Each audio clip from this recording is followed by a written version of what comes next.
Coucou à tous, alors on se retrouve pour une petite vidéo en mathématiques cette fois-ci. Je vous propose qu'on travaille sur la lecture des grands nombres.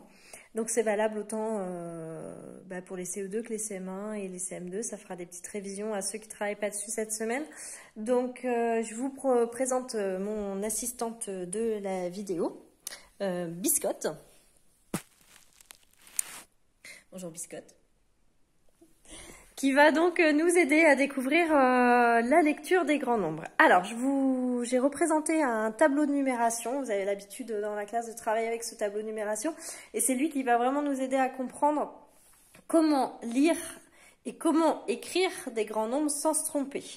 Alors, je vous montre un petit peu ce qu'il en est. J'ai refait donc le tableau de numération tel que vous le connaissez, c'est-à-dire avec la classe des unités, la classe des milliers, la classe des millions, et les CM2 peuvent aller au-delà avec la classe des milliards, que je n'ai pas représentée, mais qui connaissent également. Dans chaque classe de nombres, on a toujours la même chose. Les unités, les dizaines, les centaines, qu'on retrouve dans la classe des milliers, qu'on retrouve dans la classe des millions, qu'on retrouve dans la classe des milliards. D'accord?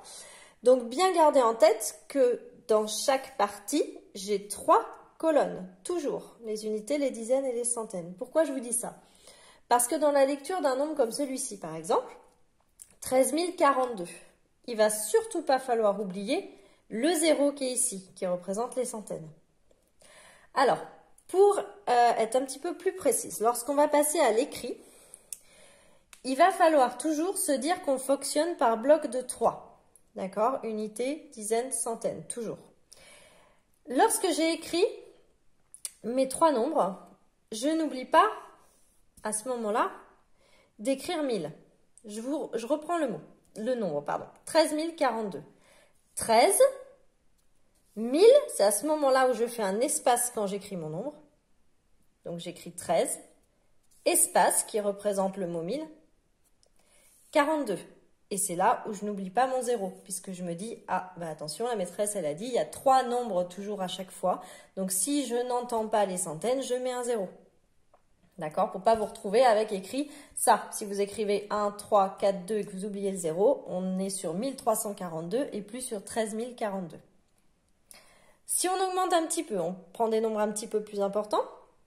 203 000, c'est là où je mets mon espace.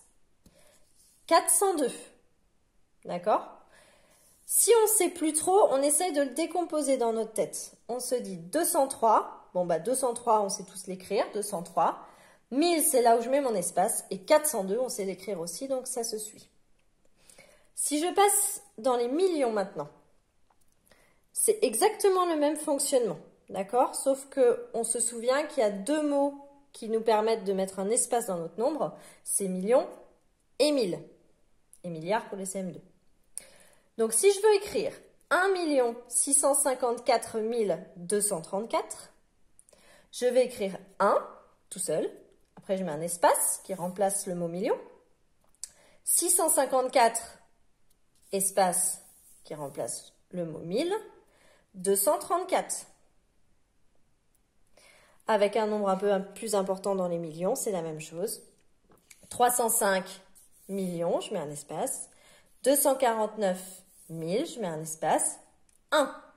D'où l'importance de bien mettre les zéros. D'accord?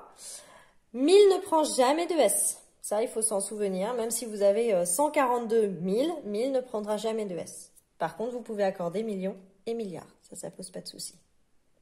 Alors moi, je vous conseille maintenant de faire travailler un petit peu vos parents. Encore, faire travailler vos parents, on va plutôt le dire comme ça. En leur demandant des dictées de nombres. Ils vous disent des nombres et vous essayez de les écrire d'abord en chiffres, donc ce qui va vous faire réfléchir à où est-ce qu'on met un espace dans le nombre, donc ce que je vous ai expliqué juste avant.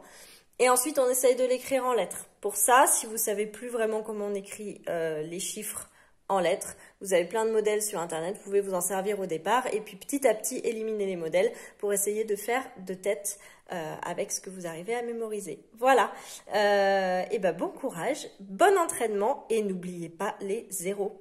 À très vite.